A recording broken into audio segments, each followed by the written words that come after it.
I think people should change their relationship with food. Get out of the mindset that everything in the grocery store, because it's healthy. Well, what does it mean to be like a healthy oil versus a bad oil, or a healthy sugar versus a bad sugar? We're all so addicted to some foods, falling into these many different fad diets, one thing after another. Next week, it'll be something else. At the end of the day, you need to eat to support you and your body and listen to your body, because we're not listening to our bodies anymore. Hello and welcome to the Regenerative Design Podcast. I'm your host, Mathieu Mehuis, and each episode I interview leading authorities in regenerative practices. People who excel at doing well and doing good. So are you passionate about protecting our planet for future generations while thriving in business? Well, you're in the right place, because this podcast is dedicated to making our world better and your business more successful.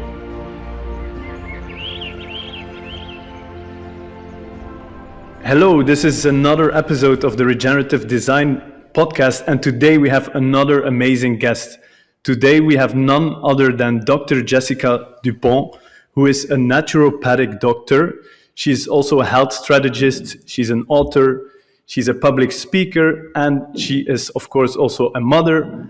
And she has also developed an online platform that is supporting other like-minded doctors to spread the knowledge. Well, Jessica, welcome to the show. How are you doing? Thank you so much for having me. I'm very excited to be here. I'm doing very well, thank you. Looking forward to diving in and giving you as much information as I can, and looking forward to this conversation, because it's so wonderful how everybody's coming together to try, everybody with the same common vision and goal, right? And the more people we can educate, the better. Yeah, I love that. I think that's something really inspiring to me as well, the whole health space, because it's, in my opinion, it's completely linked to, if we do well for the planet, it also implies that we're doing well for our personal health. So I just want to take a few steps back here. Like, where did all of this start? Because you do have a very impressive resume of all the things that you've already achieved. Like, where did all of this start? Sure. So my entire life, I have always been sort of health focused. I wanted to help people. And so I was on this trajectory of going into Western medicine, right? I wanted to become either a family doctor or an obstetrician, delivering babies. That's sort of where my passion was. It wasn't until I got sick myself, like many people in my field, where we unfortunately get pushed through the medical system, right? We're told that feeling fatigued or feeling certain symptoms are normal, just go home and sleep, or just do this. And we're not really taken seriously a lot of the time in our healthcare field. And I got sick, and I was put on 30 rounds of antibiotics in a matter of 2 years. Wow. For something that I found out later on didn't even need antibiotics. There wasn't even a growth of bacteria present. But because of my symptoms, they just put me on them just in case. And of course, as you know, with chronic antibiotic use, it wreaks havoc on your gut health, the microbiome. That leads to further disease and further issues. And so I think out of the 30 rounds of antibiotics, I only really needed them twice. And somebody said to me, they said, go see a naturopath. And I had no idea what it was at the time. I was 20 years old. I was in university. I was alone, right? I was just there. My family was in another city. And I saw her, and she completely changed my life, and my perspective on health and medicine. And she spent an hour with me. She did acupuncture. We worked on my nutrition. We cleansed my kidneys and my liver. We did so many different things. And within a month, I was absolutely symptom-free. And I was dealing with these issues for almost 5-6 years. Oh. I was symptom-free, and I've never had symptoms since. So that was basically throughout your whole adolescence, like from puberty into your adult life, you were struggling with your health. That's right. Yeah, I was getting just chronic UTIs, urinary tract infection after urinary tract infection, which we found out later was not actually urinary tract infections. And so She basically changed my perspective and really worked on the root cause and finding that root cause instead of putting band-aid solutions on things. And I fell in love with that form of medicine. And I said, this is what I want to do. And I need to work on the preventative side because this is the only way people are going to heal. And so when I went into naturopathic medicine, you can't become an OBGYN, like you can't become an obstetrician as a naturopath. And so I kind of naturally fell into pediatrics. And so, and becoming a doula. So I was a doula, and what that means is I attend births and I help assist women during their labor and childbirth and provide care for them. And so I loved that part of it. And then seeing pediatrics was just sort of evolving from that because they would have their babies. I would then see their babies as patients and et cetera, et cetera. And when I was in my 4th year of naturopathic college, I had a lot of pediatric patients coming in with ADHD, peanut allergies, asthma, autism spectrum disorder. And it just seemed to me almost unbelievable how much we were seeing it. You know, like when I was in school, there was one child along the spectrum. And because I know how to recognize it now, I can actually pretty much guarantee that he was the only one along the spectrum in that entire school. And I don't remember any of my friends having peanut allergies. It wasn't a thing, right? And it wasn't a thing for our parents and our grandparents. And so I began to question why this was happening, why we were starting to see these trends. And I fell upon an article from Environmental Working Group where they looked at toxins in umbilical cords of newborn babies. And what they found was that there was over 230 chemicals and heavy metals found in umbilical cords of newborns, and some chemicals of which haven't even been around for 30 years. So they were saying that there's 5 generations worth of chemicals and heavy metals that stick around and are in our bodies. So not only are we subjected to, you know, toxins in our environment today and in our lifetime, but now we're dealing with toxins from our parents, from our grandparents, right? And our bodies need to deal with all of that. Oh, that's amazing, though. It basically accumulates over generations. That's something I didn't even know. It does. And our body does have the natural ability to detoxify for sure. But when it becomes overburdened with so many chemicals, which we know since the 1980s, chemicals have just been skyrocketing in our environment, the livers become overburdened and can't really do its job effectively. We start seeing these disruptions in the detoxification pathway, disruptions in the microbiome, which I'm sure we'll get more into today. But naturally, when I saw this, I said, well, how am I going to heal these kids, you know, if they're basically, for lack of a better word, screwed since their birth, right? Like they're like all of these heavy metals and toxins are linked to obesity, childhood leukemias, ADHD, autism, you know, and I'm like, oh my God, now I need to kind of try to reverse all the damage that's been done. So I naturally kind of then migrated into fertility because I thought if I'm going to heal these kids and set them up for a better future, I need to start in the womb, right? I need to start with the parents. And so now this is where my practice actually focuses, is in working with couples and egg health and sperm health to get toxins and heavy metals out before conception, right? Because it's all through pregnancy, even conception, all those chemicals sit there.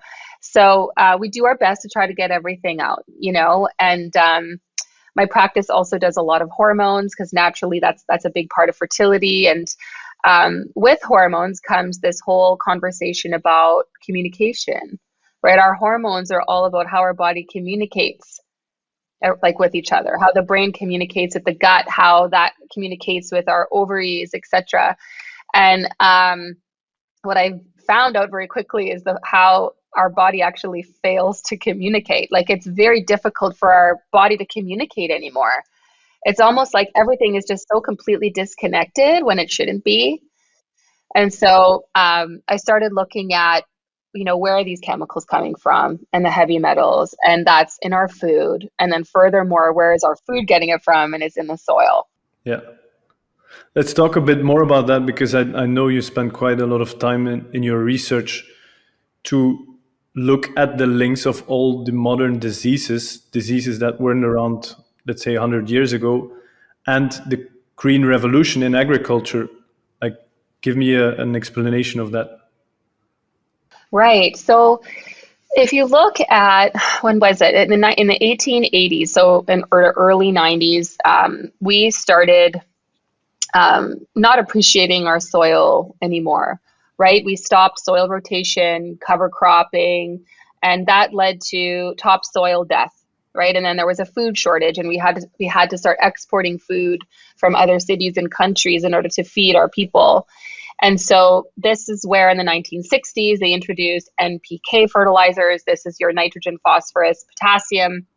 And this was what started the Green Revolution, right? And so NPK fertilizer did turn the plants green, but what was lacking was the nutrients and the medicine in those plants that should have been in there to help ward off diseases and viruses and things like that. And so then what happened is we get these plants where their immune systems completely drop. Now they're more prone to getting certain, funguses and viruses and things like that. So the plants are getting attacked and attacked and attacked. And so in 1974, glyphosate was patented and introduced by Monsanto for agricultural weed control. And so we started seeing this influx of disease begin in the 1980s. And is it to say it was the cause? Can we prove that right now? No, but there's definitely this correlation that we're seeing, right? In 1992, glyphosate began to be used as a desiccant. And so so that accelerates drying and speeds ripening, et cetera.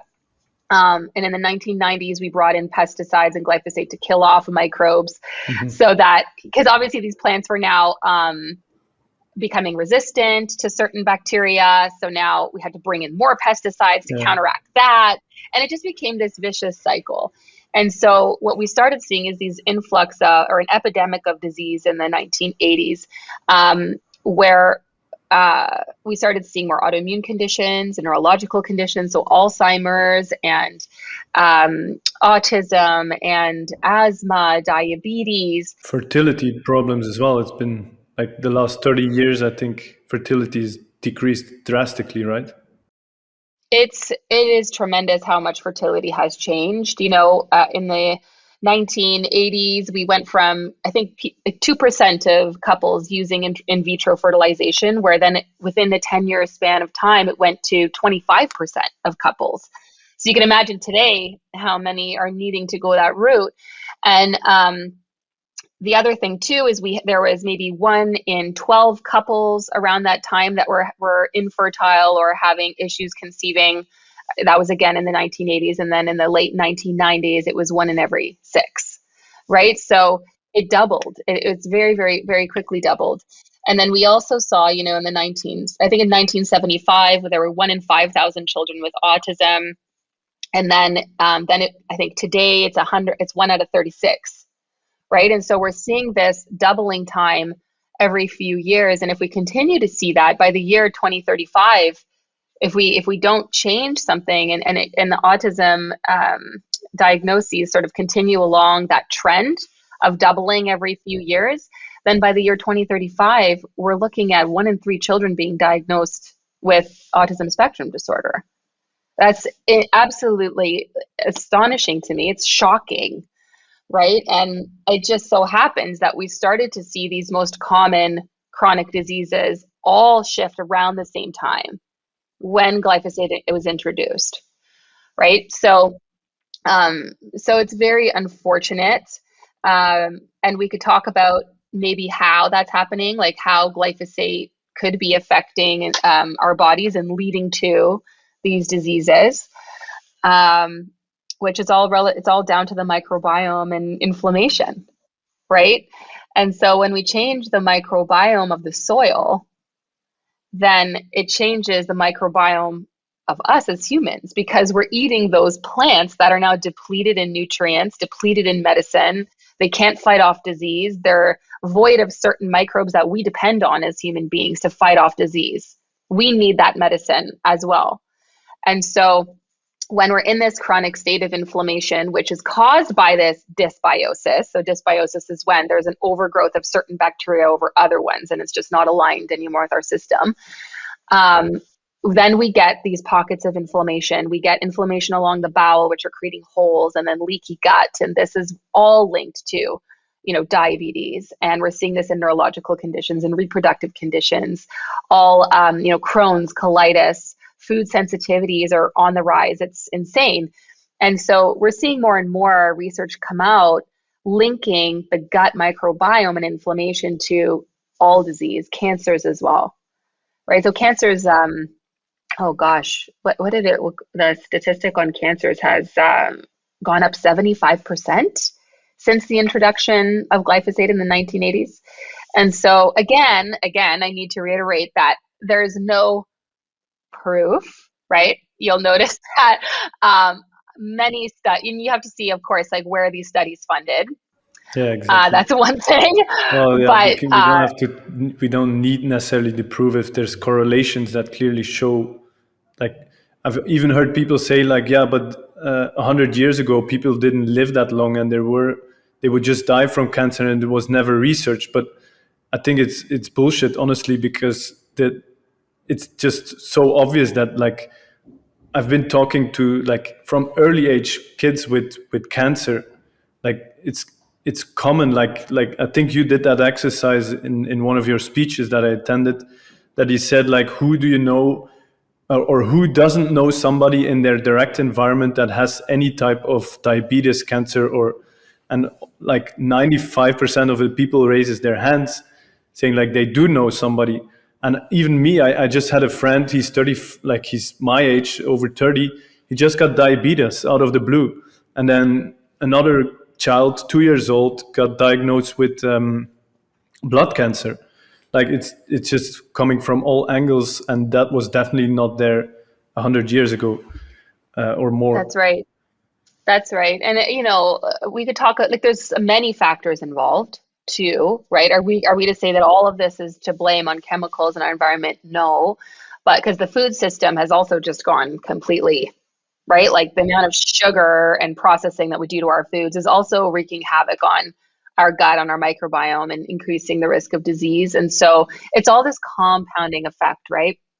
And we need to get back to just what food actually is. Like, why is there a health food aisle in a grocery store?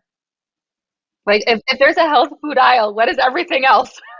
Right? And like, why are there 20 ingredients in like a bag of frozen French fries? Like, should it not just be potato? I'm very confused here.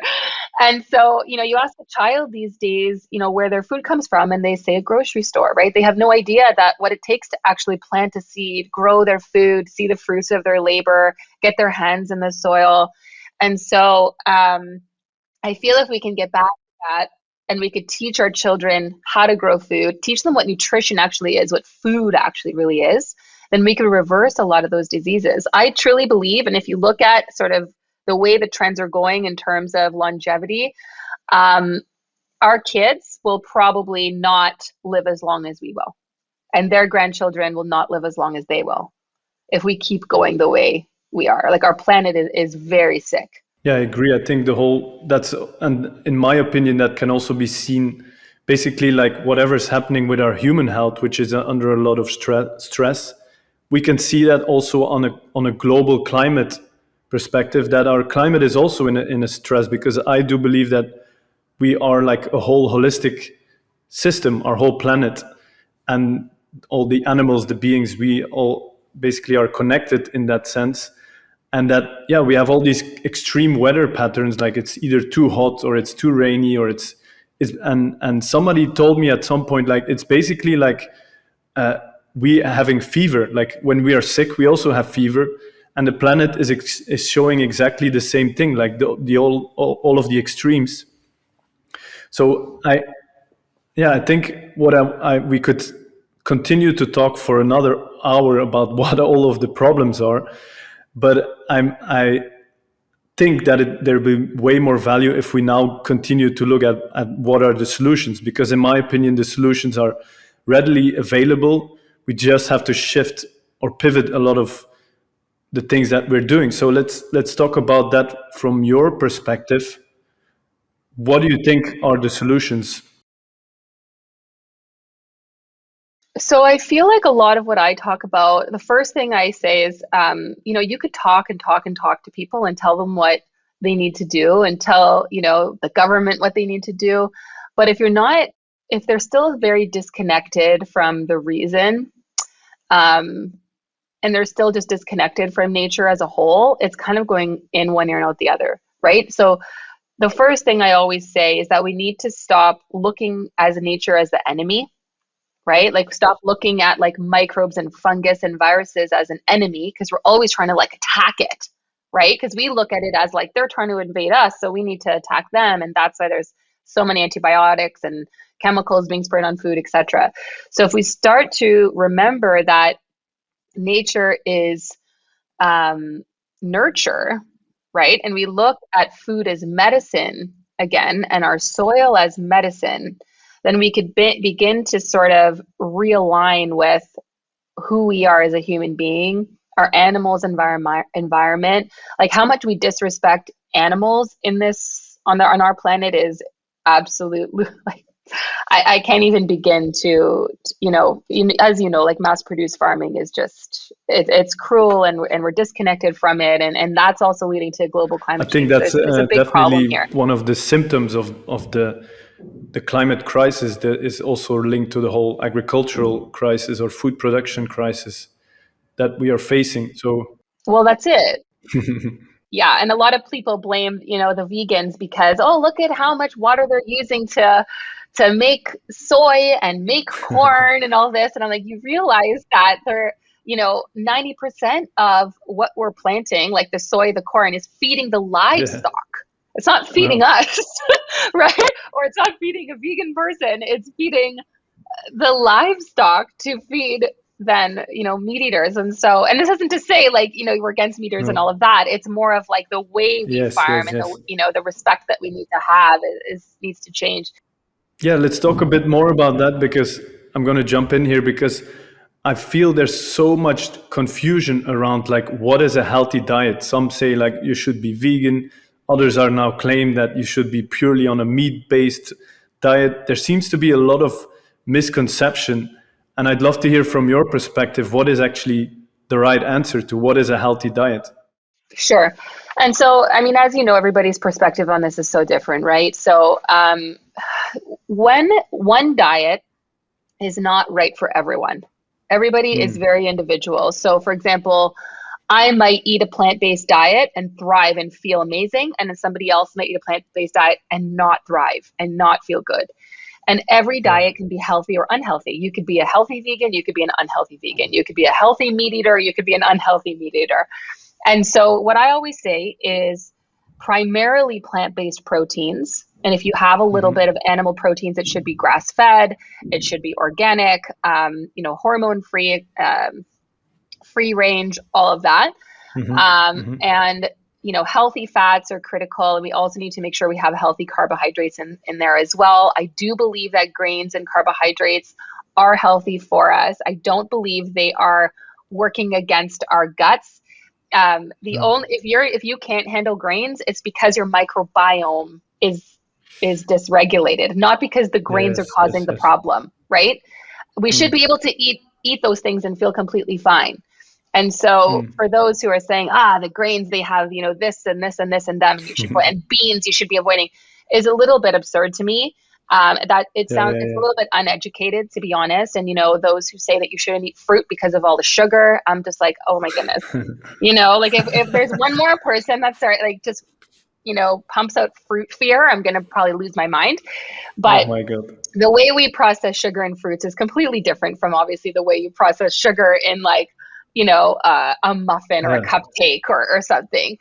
And so I always say, unprocessed grains as much as possible, whole foods, direct from the ground as much as you can. Yeah. Lots of fruits and vegetables. 50% of our plate should always be fruit or vegetables. And then you have a 25%, should be a healthy protein and 25% a healthy carbohydrate. But again, you have to listen to your body because there's nobody out there that is in perfect health right now. And, No. or to them, what perfect health might be completely different from someone else. Um, But I know, like, if I eat a certain way, I feel optimal. I have energy. My hormones are aligned. My iron goes up. But then I have somebody in the same household that if they eat the same way, it's very different. And that's just because we're all made so differently. But I think we all have to get away from the processed food. We all need to get away from the, refined sugar, and stick to more organic, plant-based. If you're having animal products, grass-fed. And so, and Mediterranean diet is wonderful. Having the wild fish in there as much as you can. Smaller the fish, the better, to avoid high doses of mercury, of course. And so that's normally what I talk to my patients about with respect to the diet. If they have trouble, we especially when I know glyphosate is an issue, which we know is technically in everybody. I think getting a soil-based probiotic and taking that for 30 days can really help with leaky gut. And there was a study actually done that showed it can reduce leaky gut by up to 42%. And soil-based probiotics are bacteria found in the soil, which generally contain bacteria strains from the Bacillus family. So these are commonly referred to as spore-forming probiotics. I don't know if you've seen those on the market. That's mycelium or? No. So mycelium is part of mushrooms, right? Oh, yeah. So, but the spore-forming probiotics will be in the Bacillus family. So it is technically a bacteria. So there are bacterial spores as well, not just fungal spores, but they are encapsulated with like a hard shell, or what they call an endospore. And that makes them very stable and highly resistant to extreme conditions. So they're very resistant to kind of those stressors coming in. And they're very good at distinguishing between good and bad bacteria and reducing dysbiosis. So that's one way that we as humans can start to, because, when we talk about the solution, there's things that we need to do in our own bodies, right? But then there's also things on an agricultural level that we need to change, as with your regenerative farming. So as human beings, we talk about, basically healing the gut, right? So getting some good probiotics in there, reducing inflammation. There's L-glutamine and other wonderful amino acids that are really wonderful at helping close those gaps in the walls of the intestines and helping reduce inflammation. And then changing up the diet and the food and getting toxins out as much as possible. And then detoxification, right? So there are some tests that you could do to see, how good of a detoxifier are you, right? Like how healthy is your actual glutathione pathway, your phase 1 liver detox, your phase 2 liver detox. But 9 times out of 10, I would say that not everyone is detoxing perfectly. And so if we can start to look at ways to get glyphosate out of the body, get the liver doing its job so that it can effectively eliminate these things, then you're already setting yourself up for a healthier lifestyle going forward, right? So from a sort of regenerating soil or restoring soil health, we look at biodynamic farming, right? So our goal needs to be renourishing the soils and rebuilding microbial diversity. And you'll even see that big pharmaceutical company or big agricultural companies, are starting to invest in microbes. So there's a reason why. Which is a good thing. It is a good thing. But I also worry because these are the same companies that are, maybe they're realizing, that they caused the problem in the first place. I'm not entirely sure. But I don't know if it's a good thing or a bad thing that they're investing in that. No, let's see how that turns out. This podcast is brought to you by the Garden of Your Dreams Masterclass. Are you struggling with finding the right tools and tricks for your garden? Are you lacking the confidence to cultivate the garden you have always wanted? Do you have a backyard with lots of potential, but you get overwhelmed by the lack of knowledge and time to do gardening? Then the Garden of Your Dreams Masterclass is for you. Everything that you just explained to me, it's like it all sounds music into my ears, because I know that the diet that you've described, like being it, for some people it can be more plant-based or mainly plant-based, some others will have some fish, some meat. Like the variety of things that you mentioned, that is exactly what I think is the right way of producing food on a global scale. Like just creating a whole lot of biodiversity in the agricultural system That's right. is good for our personal health. And guess what? How it turns out is that it's also good for our planet, and it can actually save the the climate crisis that we are in. So that's for me the moment I started to realize that it was just mind blowing, because Right. what's also been researched and shown and proven is that and that's why having what you said, like having supplements of the soil, of a healthy soil, and you actually eat healthy soil in that supplement, is going to help you immensely, because as it turns out is that the microorganisms that are beneficial to the plants and that create healthy plants are exactly the same ones that are in our personal gut and health. And probably that I'd love to hear your perspective, but I think that in earlier times we were just roaming around more into the wild. We were in contact with nature all of Yeah. the time, and that's how we stayed healthy, right? And we're continuously detoxifying, because even in a natural world there's still toxins, not as much as we have today. So Hmm. yeah, it just That's all it. sounds like music to me, and that it all kind of falls into place and makes sense, right? That's it. That's it. And this kind of comes back to this whole disconnection that we all have now, right, from the earth. And, Hmm. even farmers, a lot of farmers today, they're wearing gloves, they're wearing masks, they're wearing boots Yep. in the garden. And, I'm hoping that's not because they're using chemicals, but it might be. No, it's definitely. I grew up on the farm, on the family farm, and it was a common practice.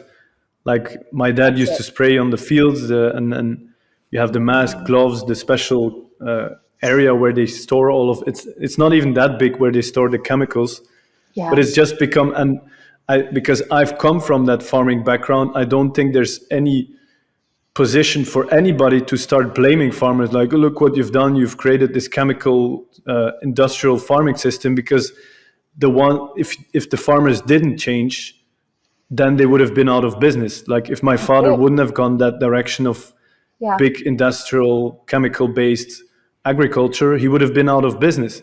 So there's Yeah. nobody to blame, in fact. But now that we do have the research and there's evidence of like how a healthy food system, Mhm. a healthy general personal life can look like, I think it's really time to change that for once and for all. Yeah. Right. And it's going to take time, right? Like I think it's going to take, 50, 60 years before we could even probably decrease the amount of glyphosate in our soil in half, right? So it's going to take Yeah. time for this to happen. Just by stopping to use, right? Because it takes so long Yeah. to, the microorganisms can They break can down. speed up the process. That's right. They can speed up and break down glyphosate if with certain microbes can do that. But it's in our water supply too, right? Like 75% of our air and water supply is contaminated. So it's going to take Yeah. time for all of that to come out, but we do our best. We Hmm. shift to the more dynamic, regenerative farms, organic farming. A big part is Yep. education. Like you said, you're putting together educational course for farmers to start to take this on, how they can make it profitable for themselves. But a big Yeah. part is that, at the end of the day, these small family farms are competing with big industrial farms, and it's very difficult. And this is making their family farms die, right? Hmm. Um, we often see that children no longer want to take over their family farms because they see how much they're Yep. struggling, right? And like, why would I want to do that if I'm going to be poor and struggle? And so the government also needs to step up and start supporting smaller local farms, putting land in trusts that we can this is organic farming. No, big agricultural companies can come in here and use this land and get these families supported, decrease taxes on, the food that they're producing so that we can lower the cost at the consumer level. Because as we know, buying organic is a lot more expensive now. And so all this needs to happen it needs to trickle down. It needs to be a whole government shift as well. And it takes Yeah. time to do that, right? But we need to start with the people and they need to advocate. And I think we're starting to see that shift happen. We're seeing schools now where the children are getting their hands in the soil and planting, and they're getting nutrition Yeah. education, which is important. With my kids, we're no shoes in the garden. We're bare feet, Nice. hands in the soil. And it's so important for Yeah. those microbes to get on the skin, build their immune system. They're breathing all that in. And I really do believe this is why they're so healthy, right? And I love that for them. And I love that they, like when they eat a cucumber that they planted and grew, oh my God, their faces, they're like, this is so great. They eat kale and they love the kale that they grow. Like, how many children do you know love kale, right? But when you grow it yourself, you just have such more of an Yes. appreciation for it. And it's so much sweeter too. Like when it's organic and not full of chemicals, it's just like, oh my God, like, when you eat like a vegetable out of your own garden, you're like, oh my God, this is Yes. amazing. Right? Yeah, for me, it was one of my earliest memories as a child. I was around 3 years old, and I said to my parents, I want a vegetable garden. And I Yeah. started growing radishes. And I was so proud of like having the radishes, and we were eating them. I was like, it's just amazing. And I That's right. strongly believe, like you said, that this connection with food and nature, or let's say that food can be the most direct connection to nature that we can experience. Yeah, exactly, exactly. And we really need to get back to, the no tilling, right, to prevent the breakdown of soil structure, um, cover cropping and all of that, right? Like we need to think about like carbon drawdown. And did Yep. you know that researchers are actually believe that if we can increase carbon, so like the organic matter in global agriculture soil by only Yep. 0.4%, they'll say like global warming would stop if we could only increase it by 0.4%. Yeah, there's like that the farmers that will be listening will know that 0.4% increase is difficult to achieve, but it's definitely doable. Like if you have pasture or grassland, it Mhm. increases in a couple of years. But I've also have seen a similar research showing that if half of the farmers would go to the regenerative practices that improve soil health, that do all the practices that are good, reduce chemical intake drastically or eliminate it, that if half of the farmers would do that, within 7 years would be in pre-industrial revolution amounts of carbon dioxide in the atmosphere. So we That's could right. basically resolve climate change in 7 years with only half of the farmers. Yeah, yeah. It And would. that's that directly linked to the carbon content in Yeah, soil. Yeah. that's right. And there used to be, we used to think that the leftover plant material, right, is what's forming a lot of the soil carbon, but now there's strong evidence showing that it's actually formed primarily from the dead microbial bodies in the soil, Yes.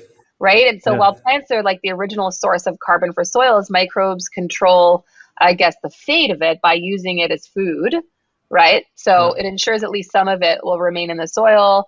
Like microbes are amazing. They could take a simple compound like Yeah. sugar and transform it into thousands of complex molecules found in soils, right? Yes. So Let's we need link to it put back them to on the gut action. health. What Yeah, evidence do you have about that? About microorganisms in the gut? yeah. And so I don't have any, sorry, particular studies that I could think of on the fly, but I could definitely send you some afterwards. Hmm. But we're starting to see now how much that the shift in the gut microbiome, even slightly, can have a dramatic effect on our health, right? And so what happens is even if like we were to, for example, have like a lower stomach acid level, that causes certain microbes to grow more than other ones, and that will sort of cause more inflammation and then lead to chronic disease. And this Yeah. happens, and microbes are also very important for digesting our food. They're important for our behavior and our mood, right? So it affects us on a neurological level and emotional level as well. They're highly linked to our hormones and how our hormones communicate. There's actually Yeah. even have you ever heard of the estrobolome? Not directly, no. That sounds like No. Chinese to me. So the estrobolome, so think of like the microbiome, but estrogen. Okay. It's a Hmm. collection of bacteria in the gut which are capable of metabolizing and modulating the body's circulating estrogen. And Oh so wow. when we mess with that, right, then it's going to affect our estrogen levels. And what are we starting to see on the rise more than ever today? all these estrogen and hormone dominated diseases like prostate cancer, uterine and breast cancers. We're starting to see in women PCOS and endometriosis, fibroids, many women getting hysterectomies because of a lot of these issues, fertility issues being driven because of this dominance in estrogen. And all these estrogen level fluctuations, even if it's not leading to, say, a disease or disorder, can impact your mood, your libido, your weight.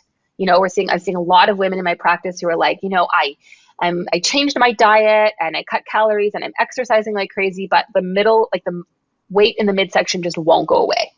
Like I can't lose weight, right? And then we start going into the gut. Like, what is the gut actually doing? The gut is actually even important for detoxification, right? Like the microbes are essential to help with the detox pathway. And we know that glyphosate can displace glycine. So glycine is an amino acid. And when it displaces glycine, that affects the detox pathways. Glycine is so important for our body to get rid of toxins and heavy metals. And so if glycine is now displaced and it's not there because of glyphosate, now we're seeing all these diseases linking to heavy metals and the impact of, toxins. So it's all related here. And we know that glyphosate can indirectly cause, microbes to stop communicating. It can directly kill microbes. It can, just make our plants void of nutrients. So there's direct and indirect ways that these chemicals can affect our microbiome. But you have to remember, we as human beings are more bacterial than we are human, right? Like we have trillions. In terms of body weight, right? Well, we have trillions and trillions, like we're made of bacteria, protozoa, of fungi.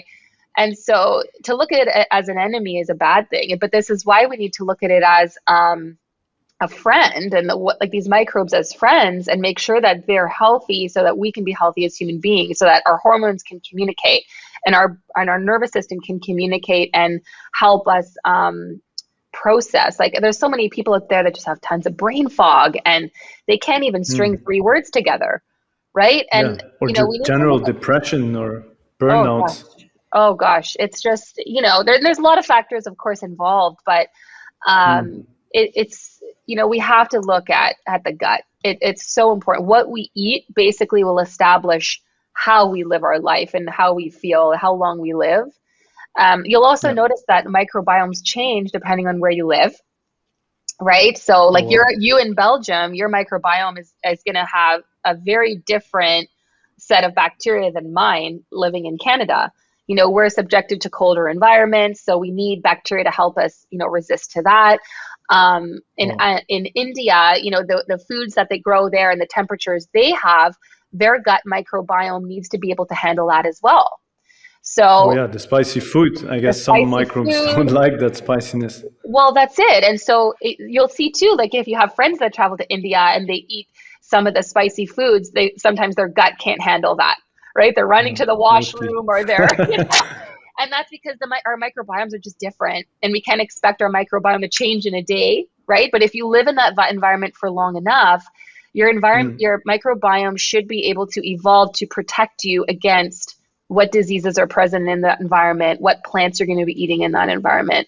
But everything is so killing our microbiome right now that we're getting disorders and disease because we can't fight anymore. Does that make sense? Yes, totally. Completely. I think you've beautifully summarized everything around how important it is to like improve our gut health. Like it's basically the start of everything. Now, before we start wrapping things up here, I'd love to still ask, like from your personal practice, when you advise people as a strategic nutritional advisor or health advisor, what do you think is the most important thing that people can do to actually start their health journey?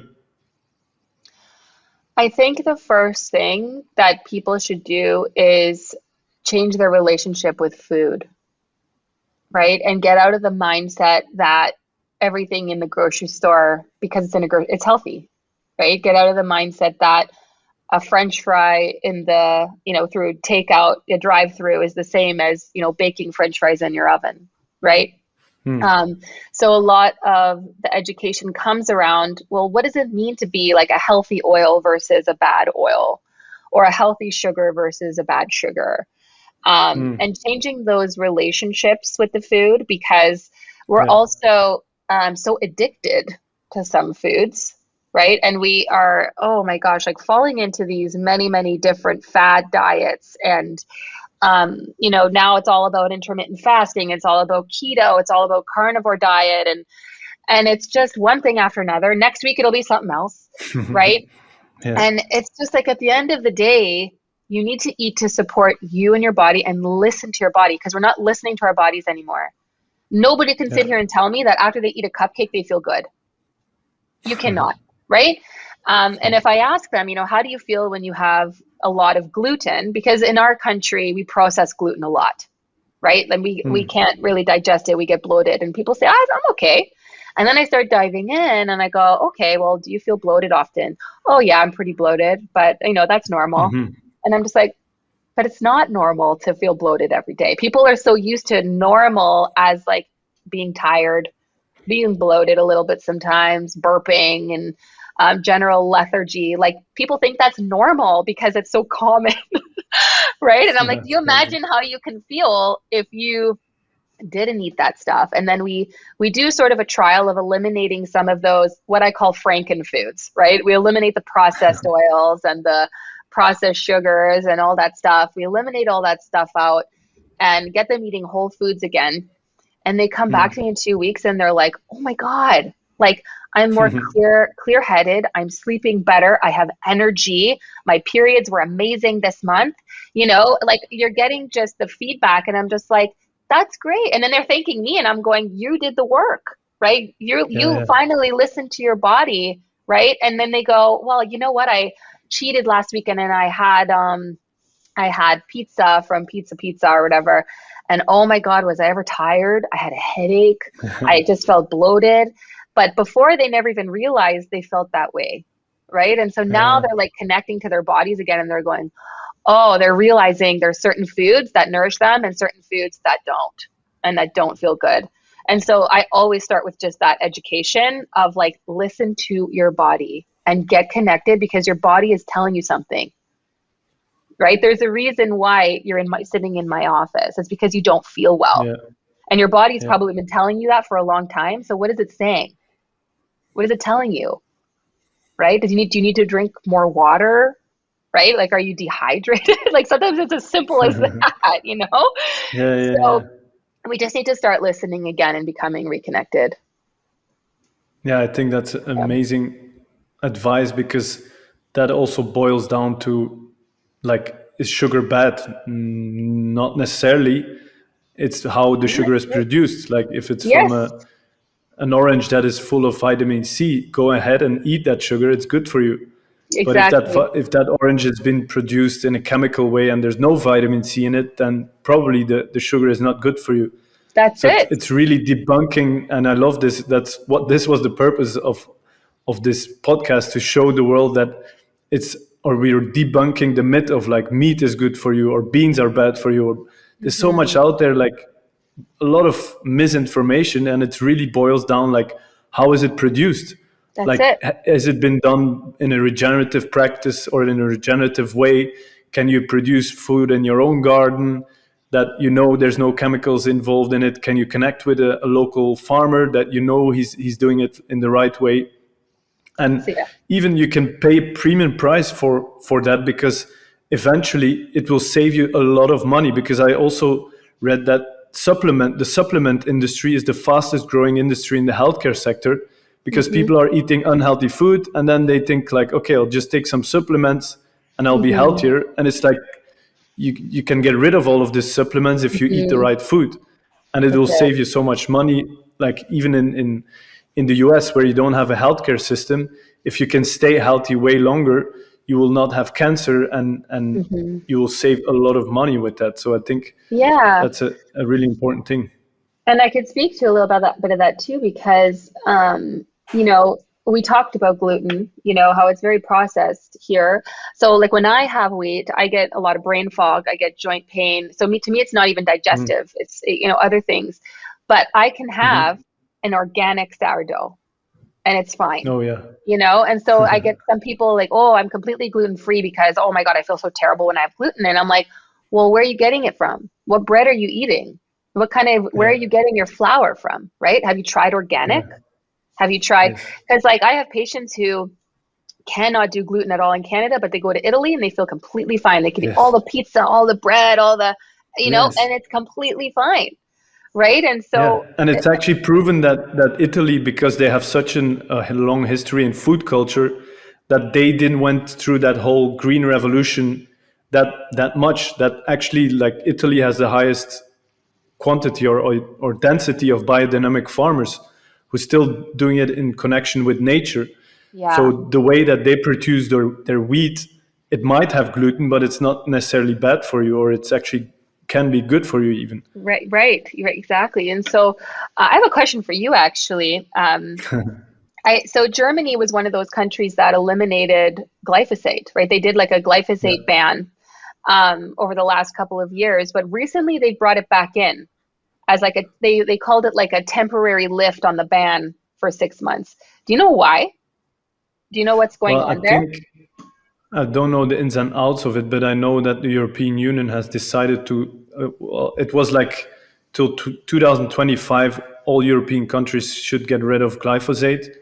So Hmm. now they're actually seeing that they just put out, like, it's basically saying to farmers, like, from in the next 1.5 years, that, like I said, they've pushed farmers for over 60 years to become heavily industrialized, to Yeah, kill their soil, yeah, to do all the things in the way that is not good for nature, and they've kind of become used to it. And then now all of a sudden the European Union is saying, okay, no glyphosate. we want to have a green Figure we it want to out. have a green economy. So farmers, from tomorrow, you need to have healthy soil, and you have to have a regenerative farm, and everything has to be Yeah. fixed. And then Like, we're going to cut away all of the subsidies. You will tax more on your mm, diesel consumption. Like, all of a sudden, farmers in all across Europe, and it's in different phases, because like the European Union makes a decision, and then it's up to the local authorities how they implement it. So it's right. kind of fluctuating. The Netherlands had a big farmer strike already 3 years ago, because they started to make that shift sooner. But it was also like, okay, now you have to completely change it. So farmers went out on the streets. Same thing in Germany a couple months ago. Now Belgium, like, it's not in the news, but Brussels, the capital of Belgium and of the European Union, it's crazy. There's farmers striking there all the time. They're blocking the roads. It's crazy, because the government, like, all of a sudden we have to change it, Yeah, and it may be good, but there's no, like, room for transition. They're right. leaving the farmers just Oh, in yeah, and without not the support. educating them. That's it. There's no support on Yeah.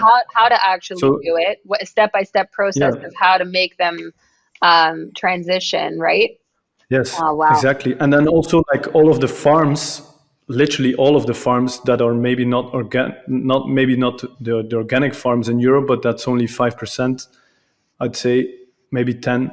They've become addicted to glyphosate, and not in an addicted way like a drug addict, but the whole farming system is, all the machinery, all the investments, all of the way it's been going are adapted to that use of glyphosate. So if you can't just get rid of glyphosate and expect all of the things to work. We need more robotic systems. We need a technical revolution. We need more different types of machinery. And all of these things are starting to be developed, but we have to give farmers the room to actually make that shift. Yeah, 100%. I agree. Well, I think everybody's trying, right? We try to do our best, and it's people just need a plan. There needs to be a plan of what's step one, right? And then what's Yeah, step two, exactly. and how much time are we giving for step one? But it's just to throw out, do this is very difficult to actually get things done, right? Yes, exactly. And then it's really about getting the experts, people like you, people. I'm also in the farming part, helping a lot of Mhm. farmers that have to, like, step up, or get the ability to support the system to Yes, change. And yes, it's happening. It's inevitable. yeah. I'm very hopeful for the future, honestly. Me too. Me too. As long as I feel like on your side of the world, things are going in the right direction. Here, I'm a little concerned, but we're Well, I trying. wouldn't say it's going in the right direction either, but But it's work in progress. people know now, right? Like people are becoming more aware. I feel like there has been an awakening in people, and people want answers Yes. now, and they want alternatives, and they're questioning things, which is really good, right? And not just trusting the big players. No, I think so as well, and that's the beauty of this thing. You can just listen to your own body, and then this is actually the solutions. Creating awareness around your personal health will actually benefit yourself, your family, the planet, everything. So I think it really boils down to every individual to start that journey. So yeah, actually on that note, I want to end our conversation here because I know you have a busy schedule, and I think this was so beautiful to bring everything together, like to show the world, like, okay, if we want to improve our planet, if we want to improve agriculture, we can also improve our personal health. It's like it's a compounding effect in the good direction. Yes. And that's how actually things can be speed up so fast that the change can be made faster than we can imagine.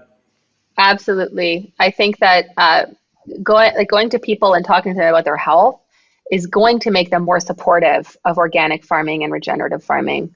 If they don't understand how it affects them directly, they're very just so whatever, whatever. Like they just don't care as much. But if you're like, oh, but did you know that these chemicals are what's giving you your heart disease or leading to your depression, or could be, do you not want to see that change and see? And then they go, oh. And definitely to your children, that's a big part. Yes. Like people will not want to spend money on their personal health, but definitely for their children. So I encourage people to do that, and also just go out to a regenerative or organic farm, talk to the farmers, see how the product is being grown and how much effort and love they put into it. So yeah. Oh, I love what you're doing, and I think that space that you're in is so beautiful and wonderful, and I can't wait to see what you guys do over the next few years, and I'm excited to see your program come out as well for teaching other farmers. Thank you so much for having me. I really appreciate having this space to talk and just educate more people. And I hope that if people have questions, they can reach out, and I'm happy to answer questions as well. So yeah, perfect. Actually, that's my last question. How can people best connect with you, reach out, learn more about what you're doing? Right. So do you provide show notes as well? Yes. So I can provide links to the best way to get a hold of me is probably through email or my Instagram. I actually am on my Instagram quite frequently and looking at messages. So if you provide those links, I have a website as well, and it has a contact page that'll go directly to my email, and that's the easiest way to connect for sure. Okay, perfect. Great. Yeah. Well, on that note, Dr. Jessica Dupont, thank you very much for clarifying everything around personal health, and thank you for being on the show. I think we'll definitely have you back so we can talk more about how we can actually save our health and how we can save the planet. Thank you so much. Take care. Bye-bye.